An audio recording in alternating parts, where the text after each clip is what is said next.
Salut tout le monde, j'espère que vous allez bien. En tout cas, encore une fois, je suis ravi de vous retrouver sur Bivouac 2.0. Alors aujourd'hui, on va parler matériel de rando. Je sais que vous aimez ça, on va parler matos, puisque je vais vous faire un retour sur ce que j'ai utilisé comme matériel pour ma dernière randonnée, ma dernière balade qui m'a emmené, vous le savez, du parc de Mercantour jusque dans la réserve naturelle du Vercors sous Grenoble. Alors, si vous n'avez pas vu la vidéo que j'ai fait récemment, avant de partir bien entendu, sur ce que j'ai emporté, sur la liste de matériel que j'ai emporté durant cette randonnée, je vais vous mettre le lien ici, vous allez pouvoir aller la visionner. Ce sera peut-être plus pertinent d'aller voir cette vidéo d'abord pour voir déjà avoir un aperçu de ce que j'ai pu emporter comme matériel durant cette balade, et puis revenez ensuite ici après pour voir cette vidéo, comme ça vous aurez mon retour à chaud sur ce que j'ai emporté, ce que j'en pense, est-ce que ça m'a servi ou pas. Aujourd'hui donc sur la chaîne on va parler matos, et on va commencer tout de suite par la partie rangement, la partie portage de cette liste, et la pièce maîtresse bien entendu, que je ne vous présente plus, c'est bien sûr l'Hybrid 30 d'atelier longue distance, le sac à dos que j'ai utilisé pendant ces 15 jours de marche. Alors je vais pas m'éterniser dessus, puisque j'ai déjà fait des retours terrain sur ce sac, ce que j'en pense, je vous l'ai déjà dit dans d'autres vidéos. Cette sortie aura confirmé ce que je pensais déjà de ce sac, c'est-à-dire qu'il a un excellent confort de portage quand il n'est pas chargé trop lourd, c'est-à-dire moi je tournais autour de 6,5 kg, 7 kg maximum, donc j'avais un très bon confort de portage, très honnêtement, pas mal aux épaules, même après 9 heures de marche par jour. J'avais, pour information, sur les bretelles avant, entre 700 grammes et 1 kg d'eau portée. Pourquoi sur les bretelles avant? Parce que ça permet d'équilibrer justement la charge. Pour information, ce sac, quand vous le portez, en fait, il est plutôt penché vers l'arrière. Donc pour éviter justement d'avoir le dos qui tire trop vers l'arrière, c'est important vraiment d'avoir du poids sur les bretelles pour permettre d'équilibrer justement le port de ce sac. Je pense que les utilisateurs, les gens qui utilisent déjà ce type de sac, qui ont déjà acheté des sacs chez Atelier Longue Distance, pourront confirmer dans les commentaires ce que je suis en train de vous dire, mais le fait de rien avoir dans les poches de bretelles, on sent vraiment que le sac tire vers l'arrière lorsqu'il est chargé, alors qu'avec les gourdes justement, avec le lot, avec le téléphone, avec des objets dans les bretelles, ça permet d'équilibrer le port vers l'avant. Le X-Grid Dyneema, c'est vraiment un tissu qui est très costaud, et même si les coutures ne sont pas étanchéifiées, bien entendu, j'ai été très surpris, j'ai essuyé quand même pas mal d'averses, j'ai marché pendant de nombreuses heures sous la pluie, sous des pluies fortes. J'ai été très surpris en ouvrant le sac à chaque fois de constater que finalement l'intérieur était que légèrement humide, mais rien de trempé, même si bien entendu toutes mes affaires sensibles étaient protégées dans des sacs étanches, à l'abri avec le liner. J'étais très surpris en fait de constater que le sac avait une très bonne résistance à la pluie. La forme du sac, le fait qu'il soit rectangulaire, me permet également d'organiser mes affaires d'une manière qui me convient vraiment totalement. D'ailleurs, si vous n'avez pas vu la vidéo sur comment je fais mon sac avec ce sac à dos, justement, je vous remets le lien également, vous pourrez aller la voir. C'est vraiment un sac qui est adapté à ma manière de ranger les affaires dedans et à la manière dont je vais avoir besoin des affaires durant la journée. Je précise bien entendu que j'ai pas d'action chez Atelier Longue Distance, j'ai pas du tout de business avec lui, je ne connais pas Jason personnellement.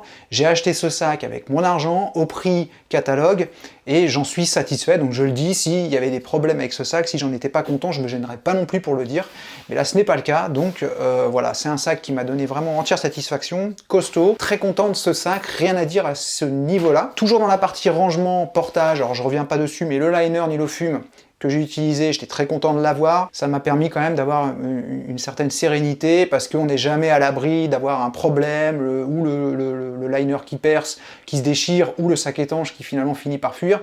Et j'ai une règle sacro-sainte, c'est d'avoir les affaires de bivouac qui restent toujours au sec, quoi qu'il arrive. Donc, encore une fois, et ça je l'avais déjà dit, je préfère doubler, et c'est la seule redondance que je peux avoir dans ma liste, la protection pluie pour les affaires sensibles, duvet, vêtements de bivouac, chaussettes, etc., pour être certain justement d'avoir toujours mes affaires au sec le soir lorsque j'arrive, quoi qu'il arrive. Le fameux sac étanche Sea to Summit que je vous avais présenté justement, que j'ai utilisé donc pour cette randonnée, qui m'a servi donc pendant 15 jours. Hyper content de ce sac pour plusieurs raisons. La première raison déjà, c'est qu'il est multifonction, il me sert de sac de rangement, mais aussi de pompe de gonflage pour le matelas, je vous en avais déjà parlé, donc ça, super content d'avoir un double usage. Un autre truc aussi que j'aime beaucoup, c'est que le tissu est beaucoup plus fin que les Sea to Summit Ultrasil que j'utilisais jusqu'à maintenant, que beaucoup d'entre nous utilisent à un moment donné, et le fait qu'il soit beaucoup plus fin permet justement, lorsqu'on a rangé les affaires dedans, et lorsqu'on va le mettre dans le sac à dos, ça va permettre justement de bien épouser l'intérieur du sac à dos, et de ne pas gâcher d'espace, il n'y aura pas d'espace vide, c'est-à-dire que moi, une fois que je le bourre bien au fond de mon sac à dos, en fait, il prend toute la place disponible, donc ça, c'est parfait. Et puis un autre truc aussi qui est très pratique, je ne sais pas si ça vous est déjà arrivé, lorsque vous fermez les sacs, des fois on n'arrive jamais à compresser, des fois il y a toujours un peu d'air qui rentre dedans une fois qu'on commence à rouler. Là, un truc qui est génial, une fois qu'on a fermé le sac, on peut encore vider l'air en ouvrant cette petite valve qui normalement sert, on va y arriver, qui sert à gonfler le matelas. En ouvrant cette petite valve et en pressant en fait dessus, on peut chasser l'air supplémentaire et on peut vraiment compresser de manière super optimisée les vêtements, les affaires qui sont à l'intérieur. Et puis dernier point positif de ce sac, c'est que son litrage me permet de caser toutes mes affaires, que ce soit le duvet, mais aussi les vêtements, pantalons thermiques, chaussons thermiques, chaussettes, l'oreiller, puisque j'ai maintenant un oreiller, et oui, je suis passé du côté obscur, mais voilà, je suis très content. Seul petit bémol que j'aurai avec ce sac, c'est que je ne l'ai utilisé que pendant 15 jours, 15 jours c'est peu, même si j'ai utilisé tous les jours, quotidiennement, et je n'ai pas eu de soucis. Donc à voir dans le temps si il sera fiable, s'il ne va pas s'user prématurément. Le tissu est quand même, comme je l'ai déjà dit, bien plus fragile. Enfin, on sent quand même que c'est beaucoup plus fin que les Ultrasil de chez Sea2Summit, les classiques, qui sont plus lourds également, mais qui sont quand même très fiables. Moi, j'utilise depuis des années et j'ai jamais eu un problème avec. Donc, à voir dans le temps si je n'aurai pas de problème avec ce sac. Mais pour l'instant, très content de ce sac étanche, seul sac étanche que j'ai emmené pour mettre mes affaires. Et puis enfin, je vais vous parler des sacs en cubaine de la marque Hilltop Bags que j'ai utilisé pendant cette randonnée. Alors, je ne vais pas m'éterniser dessus parce que j'ai l'intention de faire une vidéo dédiée sur ces sacs. Vous l'aurez compris, si j'ai l'intention d'en faire une vidéo dédiée, c'est que j'en suis vraiment super content. Déjà, premier point, c'est qu'ils sont vraiment d'excellente qualité, les coutures, les finitions, vraiment tout est super propre. Et puis, ça m'a énormément simplifié la vie d'avoir des sacs de rangement étanches, que ce soit pour la nourriture ou pour tout ce qui est matériel électronique, les kits pharmacie, réparation, hygiène, etc. C'est tellement pratique de savoir en 2 secondes où se trouvent les affaires, de ne pas avoir à chercher dans le sac. Je sais que tous les petits objets que j'emmène, ils sont dans ce sac-là, qui est généralement tout de suite accessible, que ce soit dans mon abri ou la journée. Donc je perds pas de temps à chercher mes affaires, je ne risque pas de perdre quoi que ce soit parce que dès que j'en ai plus besoin, je remets les kits, je remets tout le matériel là-dedans. Pareil pour le sac de nourriture, dans lequel je ne mets pas d'ailleurs que la nourriture, je mets également tout ce qui est ustensiles de cuisine, que ce soit réchaud, que ce soit gamelle, que ce soit la cuillère, etc., etc. Même bonbonne de gaz, si j'ai la bonbonne de gaz. J'ai pris un sac avec un litrage assez important, non seulement pour pouvoir mettre plusieurs jours d'autonomie, mais également pour pouvoir y mettre aussi tout ce qui est affaire de cuisine, la tasse dedans avec la cuillère, le réchaud, etc.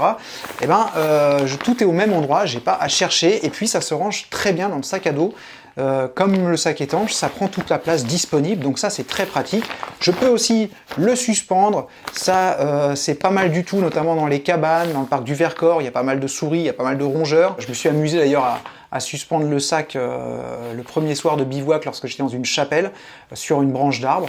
Et ça c'est très pratique aussi pour éviter que les rongeurs ne viennent piquer la nourriture la nuit, voire carrément bouffer le matériel et puis abîmer le matériel. Voilà ce que je pouvais dire au niveau de la partie portage, la partie rangement. On va passer maintenant à la partie bivouac. L'abri, malheureusement, je m'en suis servi que 2-3 fois.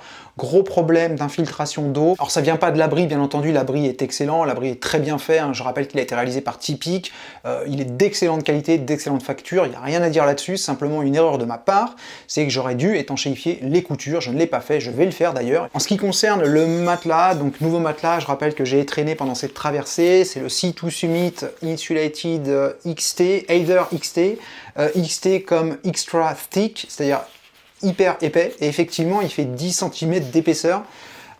Concrètement, j'ai jamais aussi bien dormi de ma vie en bivouac, c'est juste un truc de fou. Je dors souvent sur le côté, je me retourne, j'avais aucune douleur sur les hanches, sur les épaules, c'était vraiment hyper confortable. Et puis alors cumulé avec l'oreiller de la même marque qui enveloppe bien les cervicales, et comme je l'avais expliqué, moi j'ai des petits soucis de cervicales, donc j'ai besoin vraiment d'avoir une très bonne tenue, d'avoir un bon oreiller. J'ai vraiment très bien dormi, les deux ensemble, c'était vraiment du 5 étoiles, c'était vraiment la suite royale, j'étais super bien. Et puis un autre avantage aussi de l'épaisseur, d'avoir un matelas super épais aussi comme ça, c'est que ça m'est arrivé de dormir sur des sols où il y avait des bosses, il y avait des trous, et je ne les sentais pas du tout avec ce matelas, ça nivelait vraiment le relief du sol. Et puis un dernier point sur lequel je veux insister par rapport à ce matelas, parce qu'il y a eu des retours, notamment sur le forum Randonnée Léger, qui se plaignaient, des utilisateurs de ce matelas qui se plaignaient justement d'une mauvaise isolation thermique, qui avait froid avec ce matelas par 5 degrés, 6 degrés. Ça n'a pas du tout été mon cas. Alors je l'ai acheté avant de partir en connaissance de cause, je savais qu'il y avait ces retours, mais j'ai utilisé ce matelas,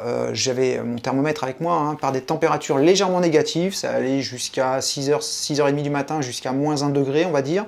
Je n'ai pas du tout eu de froid venant du sol. C'est vrai que j'ai pas précisé, j'utilisais notamment le soir où j'ai eu moins 1 degré, avec un petit bout de mousse en plastazote plaqué en dessous au niveau du torse. Alors ça rajoute quand même un petit peu, même pas beaucoup, mais un petit peu d'isolation thermique. Ça protège le matelas également, et puis ça permet de rajouter un petit peu d'isolation thermique. Encore une fois, voilà, très content de ce matelas, même si ça pèse un peu, ça m'a permis en tout cas de passer des super bonnes nuits, d'être très confortable, et d'être en forme le matin lorsque je me réveillais. Alors pour ce qui est du sac de couchage, j'ai utilisé donc une couette transformable en kilt de la marque Gramixpert, marque slovène Gramixpert, en Apex, donc en synthétique, Apex 167.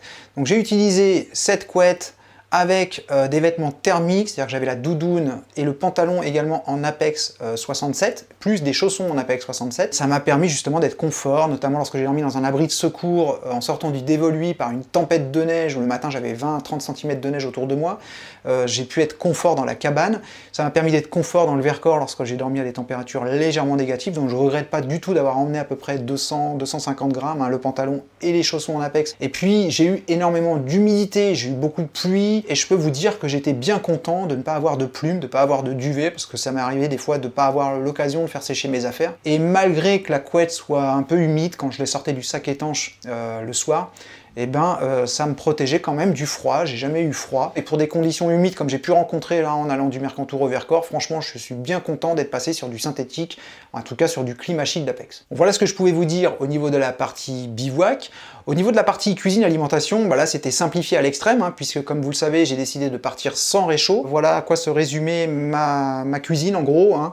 Petit bol en plastique avec un couvercle à vis étanche d'une contenance de 500 ml, avec des graduations dessus, et puis une petite cuillère en bambou, vraiment petite, que j'ai recoupée, pour pouvoir la mettre à l'intérieur de ce petit bol en plastique. Je n'ai plus son poids exact en tête, je vais le repeser et je le mettrai sur cette vidéo, le poids de l'ensemble avec la cuillère, mais voilà, c'est simplifié à l'extrême. Alors la poche à eau Platypus de 2 litres ne m'a pas servi de la traversée, à part dans le parc du Vercors. Le parc était très sec, il y a eu un été très sec, j'étais quand même bien content de l'avoir. Un autre truc sur lequel j'étais très content, vous en doutez, c'est la poche filtrante Katadyn Be-Free. Avant j'avais un moment où je filtrais de l'eau, ça me prenait 10 minutes, le temps de remplir, etc. les bouteilles, tandis que là bah, c'est simplement comme si on remplissait une gourde, hein. Ni plus ni moins. C'est très simple d'utilisation, c'est très facile, mais juste un bémol, puisque quand je suis rentré chez moi, bah, en fait le filtre était défectueux, hein. J'ai soufflé dedans comme ça pour vérifier une fois que je l'avais lavé, et des bulles sont passées, de l'air passé à travers, donc j'étais très surpris. J'ai même vu quelques petites fibres sortir du filtre ici, sortir des trous qui se trouvent ici. C'est relativement fragile, donc il faut faire vraiment très attention. Mais je vais pas trop m'éterniser dessus parce que je suis en train de spoiler la vidéo que je ferai prochainement entre ces deux filtres. Je sais pas si c'est moi ou si c'est le filtre, mais quand même, filtre assez fragile. Autre objet qui m'a également bien servi pendant cette traversée, c'est le fameux Victorinox classique, hein, petit couteau que j'ai utilisé pendant cette traversée et puis pendant d'autres randonnées avant. Les ciseaux très pratiques pour se couper les ongles, pour couper également des pansements, mais aussi pour se limer lorsqu'on a un ongle abîmé pour éviter par exemple d'abîmer le tissu de son duvet. Le couteau bien entendu pour couper le saucisson. Alors c'est vrai que des fois j'avais des saucissons très secs. C'était un petit peu laborieux, mais j'y suis arrivé quand même sans problème. Je vais continuer à emmener ce petit couteau. Alors c'est vrai que des fois, j'aurais pas craché contre un couteau un peu plus gros, notamment pour la cuisine, mais globalement, ça fait le boulot.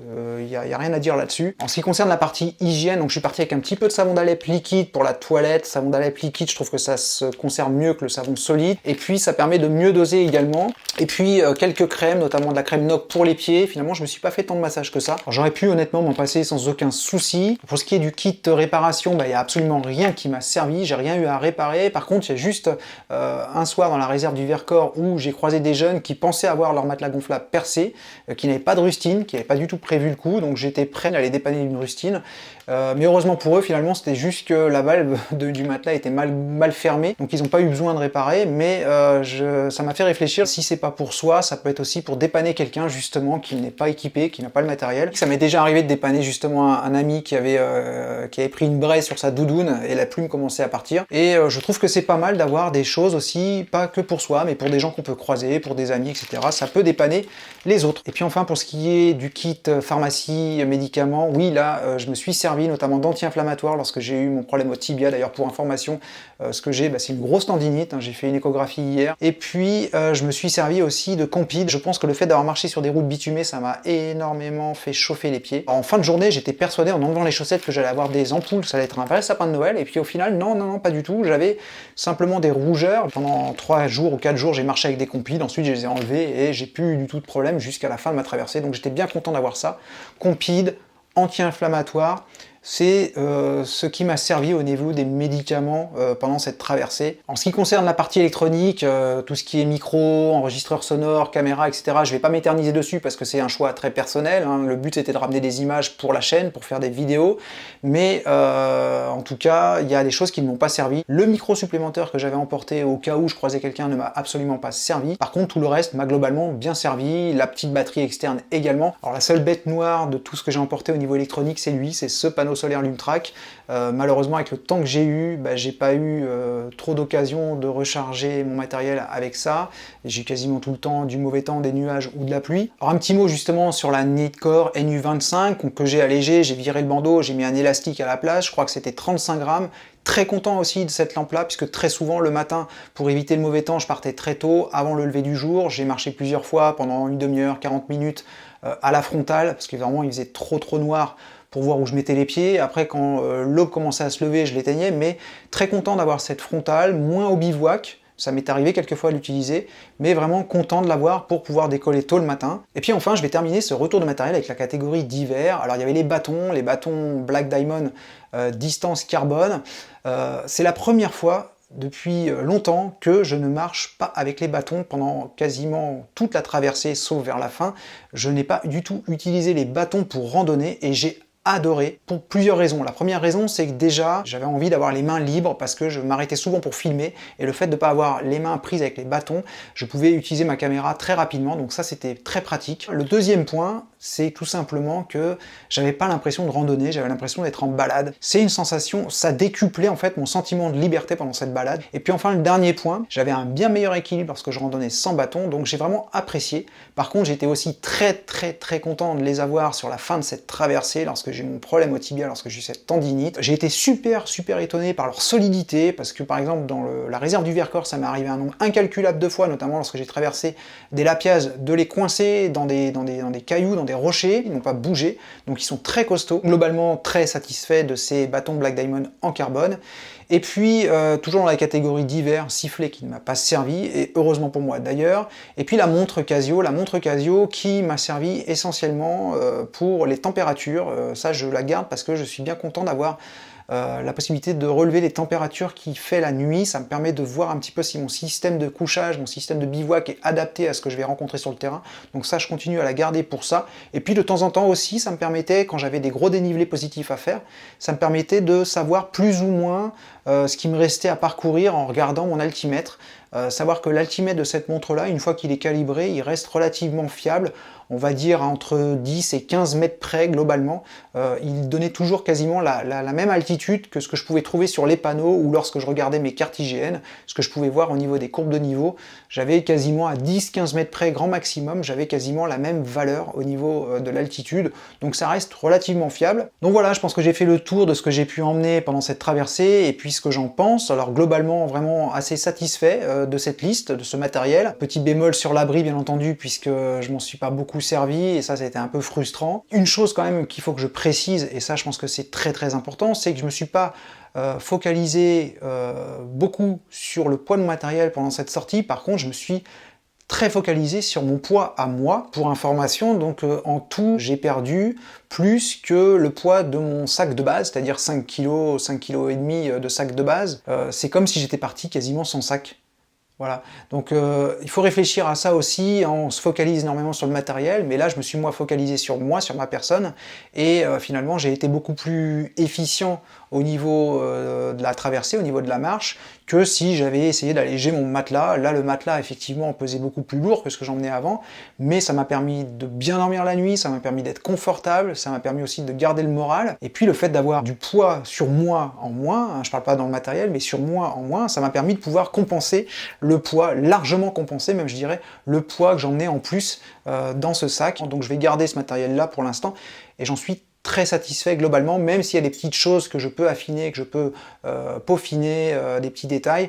Dans l'ensemble, c'est quelque chose qui me correspond très bien, et j'en suis assez content. Voilà, en tout cas, j'espère que cette vidéo vous a plu. Si c'est le cas, bien sûr, n'hésitez pas à laisser un pouce, ça fait toujours plaisir, et surtout, partagez cette vidéo avec vos amis randonneurs sur les réseaux sociaux. Nous, on se retrouve, bien entendu, mercredi prochain, même heure, même endroit, pour une nouvelle vidéo. En attendant, prenez soin de vous. Ciao!